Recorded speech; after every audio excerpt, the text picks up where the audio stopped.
8일 감사의 부메랑 날리기. 다시 돌아오는 축복.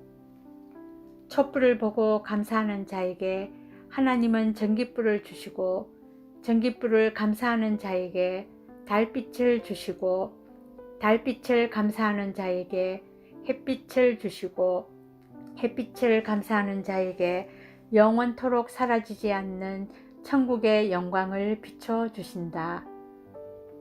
설교의 황제라고 불리우는 스플전 목사가 생전에 했던 감사기도입니다.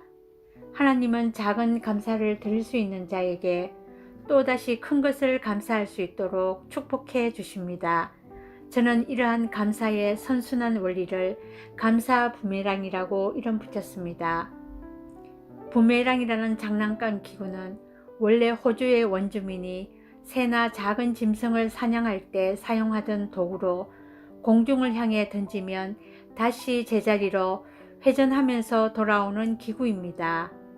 꽤 오래된 일이지만 한 TV 드라마에서 남자 탤런트가 부메랑을 던지며 사랑은 돌아오는 거야 라는 대사를 해서 크게 유행한 적이 있습니다. 저는 그때 주변 사람들에게 재미있는 이야기로 감사는 돌아오는 거야 라고 말하고 다니기도 했습니다. 그런데 이 말은 감사를 실천하면 실천할수록 진리라는 생각이 듭니다. 감사는 더 크고 깊게 다양한 부분으로 확장되어 돌아오는 것을 보게 됩니다.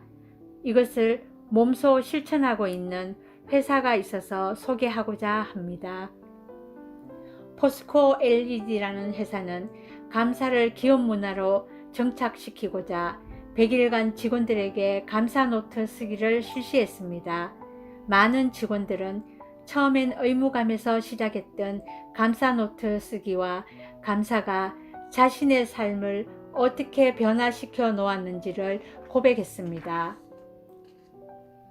감사는 관심의 부메랑이다. 내가 관심을 갖고 상대에게 감사하기 시작하면 상대에게서 감사가 되돌아온다. 감사 쓰기를 하며 일상을 다르게 보는 관점이 생기고 진정 소중한 것이 무엇인지 보이게 되었다. 감사의 대상이 부모님, 직장 선배님 및 동료들, 친구에서 슈퍼마켓 아주머니, 버스 기사님, 청소 아주머니 등 주변 모든 사람들에게로 확장되었다. 마케팅부 박사원. 감사의 대상이 확대되었다. 처음 10일은 가족과 응용기술 팀원에게만 한정되었던 감사거리가 30일쯤 되면서 DM본부 팀원, 협력업체 직원에게까지 감사거리를 찾게 되고 3개월이 지났으는 포스코 LED 직원은 물론 나와 인연을 갖는 모든 분에게서 감사거리를 찾는 나를 발견했다. 연구개발부 김과장. 감사 부메랑은 어떤 대상에게 감사하게 되면 그 상대가 나에게 다시 감사를 표하고 관계가 새롭게 회복된다는 의미이기도 하지만 궁극적으로는 감사 자체가 가지고 있는 다양하고도 탁월한 축복의 효과들 때문에 저는 이 말을 자주 사용합니다. 실제로 많은 학자들이 감사가 인간의 삶에 어떤 영향을 미치는지를 연구했습니다. 심리학자들은 감사가 뇌 좌측의 전전두피질을 활성화시켜 스트레스를 완화시켜 주고 행복을 증진시켜 준다고 이야기합니다. 이는 마치 스트레스를 받은 상황에서 리셋 버튼을 누르는 것과 같은 효과라고 설명하고 있습니다. 미국 마이애미대 심리학 교수 마이클 맥클로우는 이렇게 말합니다. 일상에서 잠깐 멈춰서서 우리에게 주어진 감사함을 생각해 보는 순간 당신의 감정 시스템은 이미 두려움에서 탈출해 긍정적인 상태로 이동한다. 특히 감사거리를 매일 기록하는 사람들은 그렇지 않은 사람보다 더 오래 숙면을 취하고 깨어난 다음에도 더 개운함을 느끼는 것으로 보고되었습니다. 학자들은 진심으로 이렇게 충고하고 있을 정도입니다. 푹 자고 싶으면 양을 셀 것이 아니라 자신이 받은 축복을 세어보라. 감사의 부메랑은 일종의 물의 순환 과정과도 비슷합니다. 하늘에서 비가 내려 땅을 적신 뒤 수증기가 되어 다시 대기로 돌아가듯 크리스천의 감사는 하나님의 은혜가 완전한 원을 그리며 계속 회전하게 만들고 그 영광의 흔적을 따라 얼마나 많은 열매와 꽃과 생명이 원기를 회복하여 숨쉬고 있는지를 사람들이 깨닫도록 만듭니다. 불평을 던지면 불평이 돌아오고 감사를 던지면 치유와 회복, 행복 등의 더 큰 감사 제목들이 다시 돌아옵니다. 감사하는 행위, 그것은 벽에다 던지는 공처럼 언제나 나에게로 되돌아옵니다. 마치 감사는 축복을 부르는 호루라기와 같습니다. 감사하면 사방에서 축복이 몰려옵니다.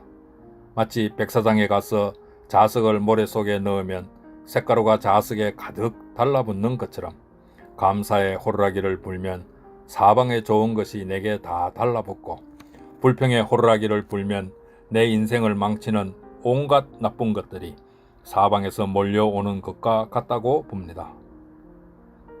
이제는 우리의 선택이 남아있을 뿐입니다.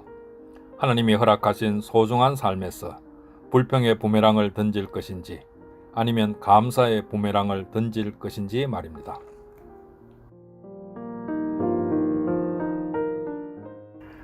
감사 우체통 다마고 보르 과자의 비밀. 다케다 사장은 100개가 넘는 상장 기업의 대주주이자 일본 제1의 투자자로 알려진 사람입니다. 다케다 사장이 대부호가 된 것은 다마고 보르 과자에 담긴 비밀과 관련이 있습니다. 최고의 품질 다마고 보르 과자를 만들기 위해 다케다 사장은 공장에서 직원들이 과자를 향해 감사합니다 라고 말하게 했습니다. 우습게 보일지 몰라도 사람들이 화를 낼 때 내뱉는 숨을 봉지에 담아 그 안에 모기를 넣으면 모기는 얼마 안 가서 죽는다고 합니다. 반대로 싱글싱글 웃을 때 나오는 숨에서는 죽지 않고 오래 산다는 설에 착안한 것이었습니다. 앞으로는 재료 못지않게 제품을 만드는 사람의 행복 수준을 중요시하는 시대가 도래할 것입니다. 만드는 사람의 심리적 파동이 물건으로 이동하기 때문이죠. 하루에 3,000번씩 감사합니다 라고 말해보세요. 인생이 바뀔 테니까요. 다케다 사장은 감사합니다를 잘 실천하는 직원들에게 물질적인 보상도 아끼지 않았습니다. 재료를 사용할 때도 최고급 유정란만을 고집하는 것 외에 감사로 최고의 제품을 고집한 것입니다. 그렇게 해서 100만 번의 감사를 받고 나온 다마고 보르 과자는 신기하게도 불티나게 팔려 나갔습니다. 기계가 만들어내는 과자이지만 평범한 계란 과자를 인기 있는 다마고 보르 과자로 만든 것은 감사하는 사람의 마음이었습니다.